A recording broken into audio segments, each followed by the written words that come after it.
ఈ press meet పెట్టింది only కాపు కులస్తుల కోసం, కాపు సోదరులకి, కాపు సోదరీమణులకి వాళ్ళు ఎంత మోసగింపబడుతున్నారో, ఎంత దగా పడుతున్నారో, ఎంతమంది రాజకీయంగా కాపు సోదరులని ముంచివేశారో, అవమానించారో, దూరంగా పడేశారో, ఎందుకు ఆ కులానికి ముఖ్యమంత్రి పదవి రావడం లేదు అని అనుకుంటే నేనున్నా మీ ముందుకు వచ్చానని చెప్పి మళ్ళీ మోసం చేస్తున్న రాజకీయ నాయకులు, మోసపోతున్న కాపు సోదరుల గురించి నేను మాట్లాడుతున్నా. ఇది మాట్లాడాలి అంటే 1988కి వెళ్ళాలి. చూశారుగా వంగవీటి మోహన రంగ అప్పట్లో ఎమ్మెల్యే, కాపుల ఆశాజ్యోతి, మాలాంటి వాళ్ళందరికీ పెద్ద హీరో. ఎన్టీఆర్ కంటే, నాగేశ్వరరావు గారి కంటే, అందరికంటే మాకు ఆయనకి దైవంగా భావించేవాళ్ళం స్టూడెంట్ లీడర్స్గా మేము ఉన్నప్పుడు.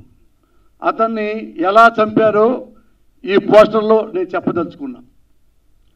గొంతు కోసి, ఆల్మోస్ట్ 90% గొంతు కోసి చచ్చాడా లేదా అని చేయబెట్టి చూసి ఆ బాడీని పడవేసి వెళ్ళిన వాళ్ళు. రంగాని ఎవరు చంపారు అన్న కాదు, ఎవరు చంపించాడు అంటే ఇదిగో ఆ పెద్ద మనిషి. ధైర్యంగా చెప్తున్నా, నారా చంద్రబాబు నాయుడు వంగవీటి మోహన రంగా గారిని చంపించాడు. అది అందరికీ తెలుసు, అది అందరికీ తెలుసు. రంగా గారి అబ్బాయి తెలుసు, ఆ అబ్బాయి క్లిప్పింగ్స్ ఇప్పుడు ఉన్నాయి, పెద్ద పెద్ద వాళ్ళందరూ తెలుసు, ఆంధ్రలో ప్రతి వాడికి తెలుసు. 1988లో ఆయన ఎమ్మెల్యేగా ఉన్నప్పుడు కృష్ణా జిల్లా, గుంటూరు జిల్లా, ఈస్ట్ గోదావరి జిల్లా, వెస్ట్ గోదావరి జిల్లా, ప్రకాశం, ఈ 5 జిల్లాల్లో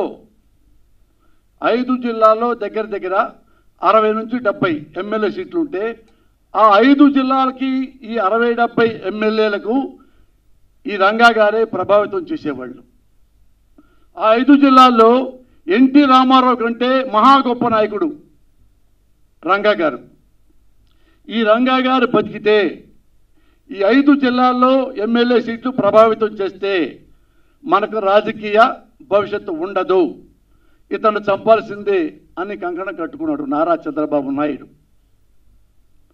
అప్పటి నుంచి ఆ ప్రభుత్వ యంత్రాంగం కానీ, పెద్దలు కానీ, మరొకరు కానీ రంగా గారిని ఎంత హింసించారో జర్నలిస్టులు అందరికీ తెలుసు.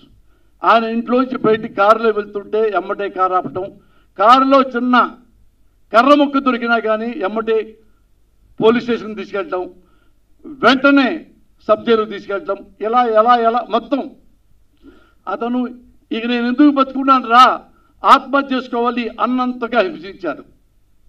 ఒక స్టేజ్లో తెలిసిపోయింది రంగా గారికి, నన్ను డెఫినెట్గా చంపేస్తారు. ఆయన రెస్పెక్ట్గా ఎన్టీ రామారావు గారికి లెటర్ రాశాడు.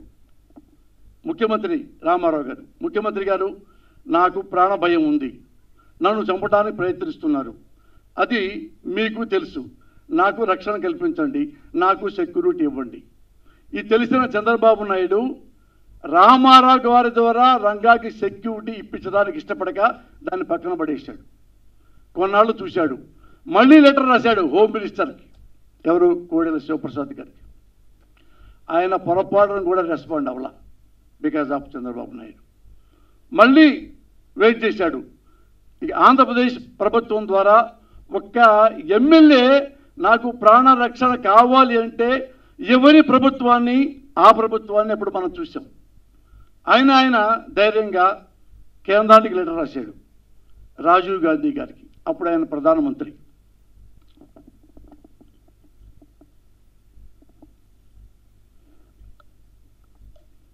ఆయన ప్రధాని రాజీవ్ గాంధీ గారు పాప జెంట్లమన్ వెంటనే స్పందించాడు. అప్పుడు కేంద్ర మంత్రి శివశంకర్ గారు ఆయన వెంటనే విజయవాడ పిలిపించాడు. ఎందుకు, ఏమైంది, మన ఎమ్మెల్యేకి ఆ రంగా గారికి వెంటనే వెళ్ళండి, అన్నీ చూడండి అంటే ఆయన ఢిల్లీ నుంచి శివశంకర్ గారు విజయవాడ వచ్చారు, రంగా గారిని కలిశారు, భరోసా ఇచ్చారు. మేమున్నాం, పార్టీ ఉంది, ప్రభుత్వం ఉంది, కేంద్రం ఉంది, నేను చూస్తా 24 గంటల్లో అని 24 గంటల్లో వెళ్ళే పరిస్థితులు ఉంటే ఈ తెలిసిన చంద్రబాబు ఇంటెలిజెన్స్ ద్వారా వీడు బతుకుంటే మనకి రాజకీయ భవిష్యత్తు లేదు. అదే రోజు రోడ్డు మీద నరికి చంపించాడు చంద్రబాబు నాయుడు రంగా గారిని. ఆ రోజుల్లో కాపుల్లో ఏ ఒక్క మనిషి కూడా కన్నీళ్లు పెట్టని వాళ్ళు లేడు, ప్రజల్లో ఏ ఒక్కరు కూడా అన్నం ముట్టిన వాళ్ళు లేరు. అంతగా ప్రేమించేవాళ్ళు అప్పట్లో రంగా గారిని. ఎలా చంపారంటే అల్లూరి సీతారామరాజుని ఎలా పిరికి పొందల్లా చంపారో అలా చంపారు. అది 87, 88 నేపథ్యం. ఇప్పుడు ఈ కాపు సోదరులు అనుకునే వాళ్ళంటే ఇప్పుడు కూడా మా రంగన్న ఉంటే ఇప్పుడు 100% ముఖ్యమంత్రి అయ్యేవాడు అని అనుకుంటున్న తరుణంలో ఓ తెరపైకి పవన్ కళ్యాణ్ వచ్చాడు. నేనున్నాను అన్నాడు. కాపు సోదరుల దగ్గరికి వెళ్ళాడు. నేను పార్టీ పెట్టాను అన్నాడు. నేను ముఖ్యమంత్రిని అవుతాను అన్నాడు. మీ అందరూ నాకు అండగా ఉంటే అన్నాడు.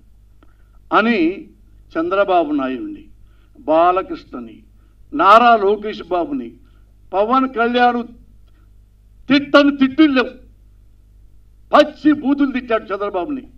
నారా లోకేష్ అయితే మీకు చెప్పకల్లా, బాలకృష్ణ అయితే మీకు చెప్పకల్లా ఘోరంగా తిట్టాడు.